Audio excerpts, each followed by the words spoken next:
हे मला नाही वाटतात. हे बघा, जे लोक निवडून येणार नाही पुढच्या नगरपालिका किंवा महानगरपालिका ना, असे लोक इकडे तिकडे फिरतात, बाकी काय नाही.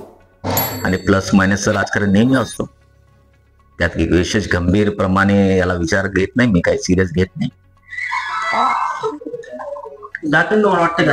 हा, ते जातील शिंदेच्या शिवजन जातील मला असं वाटतंय. हे बघा, द्याला उद्या महानगरपालिका जे येणार नाही आणि त्यांना माहित आहे की मी तिकीट देणार नाही, असे लोक जाणार. जाऊ द्या, कोणाला जायचं. जालना शहरामध्ये कुत्र्याचा मोकाट तुलपात वाढलेला आहे. 11,500 लोकसंख्या झालेली कुत्रे चावायची. जालना शहरात देखील 5,000 लोकसंख्या झालेली, याकडे पाहणार. हे प्रश्न माझ्यापेक्षा ज्या लोकांनी महानगरपालिका केली ना त्यांना विचारा ना. फक्त नावासाठी महानगरपालिका झाली, पण सुविधा काय? काही नाही. आयुक्ताकडे काही तक्रार करायची. आता आयुक्त तुम्हाला माहिती आहे कोणाचा माणूस आहे? गेल्या 9 वर्षापासून आयुक्त इकडेच आहे. कोणतं काम आहे त्यांचं?